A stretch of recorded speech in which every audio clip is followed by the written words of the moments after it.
Good morning বন্ধুরা, কেমন আছো তোমরা? নিশ্চয়ই ভালো আছো, আমিও ভালো আছি। আজকে তো সরস্বতী পূজা, তো সবার ঘরে ঘরেই মা সরস্বতীর পূজা হয়, তো আমার ঘরেও হচ্ছে।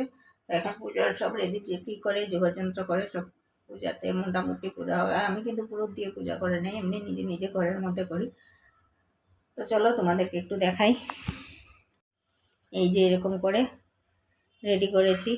এই যে মা সরস্বতী, এদিকে বই সব। মা সরস্বতী সবাইকে আশীর্বাদ করবেন, তার জন্য বই টই রাখা। এই যে পুজো দেওয়া মোটামুটি কমপ্লিট। এখন ফলটা কাটবো, শুধু কেটে তারপরে পুজো দেবো। বাঁধাকপির তরকারি, তার জন্য বাঁধাকপি কেটে টেটে রেডি করে রেখেছি। অলরেডি তরকারি বসিয়েও দিয়েছি, এখানে মশলাটা সব করছি। আর এখানে তরকারি সব রেডি করে খিচুড়িটা আমি সিদ্ধ বসিয়ে দিয়েছি। তো চলো ব্লগটা দেখতে থাকো আর সঙ্গে থাকো, আশা করি ভালো লাগবে।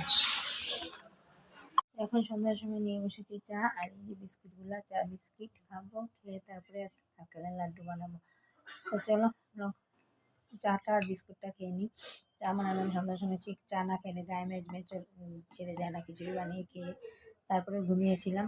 তো এখন ঘুম থেকে উঠলাম, ঘুমিয়ে উঠে সন্ধ্যাবাতি দিতাম, সন্ধ্যাবাতি দিয়ে তারপরে চা বিস্কিট নিয়ে বসেছিলাম। তো চলো চা বিস্কিট খেয়ে নিই।